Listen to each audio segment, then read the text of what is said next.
இப்போ கூட பார்த்தீங்கன்னாக்கா இந்த நார்த் இந்தியாவில் வந்து பார்த்தீங்கன்னாக்கா புலியோட தொல்லை அதிகமாக இருக்குன்னு சொல்லிட்டு என்ன பண்ணுறாங்கனாக்கா மனுஷனோட முகம் இந்த பக்கம் இருக்குது, அதே முகம் மாதிரி பின்பக்கமும் வந்து ஒரு முகத்தை போட்டுக்கிறாங்க. ஏன்னாக்கா புலி வந்து பின்னாடி இருந்து முதுகில் தாக்கிறதுன்னு சொல்லிட்டு பின்னாடி போட்டுறாங்க, அந்த முகத்து மாதிரி போட்டுறாங்க. அப்படின்னாக்கா பின்பக்கமும் நம்மளை பார்த்துட்டே இருக்கு, இந்த பக்கம் நம்ம பார்த்துட்டே இருக்கணும், ரெண்டு பக்கமும் புலி வந்து வராது. ஏன்னா புலி வந்து பதுங்கி தாக்கக்கூடிய மிருகம்.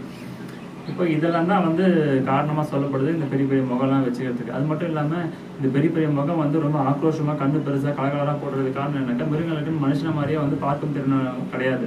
ஒரு சில கலர் மட்டும்தான் அவங்க முகத்துக்கு அந்த கண்ணுங்களுக்கு தெரியும். அதனால தான் வந்து ரொம்ப ஃப்ளூரசன்ட் கலராக, ரொம்ப டார்க்கான கலராக, ரொம்ப தூரத்துலேருந்து அட்ராக்ட் பண்ணக்கூடிய கலராக அப்படி போட்டிருக்காங்க. இதெல்லாம் வந்து உங்களுக்கு தெரியும், புரிஞ்சிருக்கும் அப்படின்னு நம்புகிறேன். மேலும் இந்த மாதிரி வேறு எதனா விஷயம் நீங்கள் தெரிஞ்சுக்கணும்னு நினச்சிங்கனாக்கா கமெண்டில் கேளுங்க.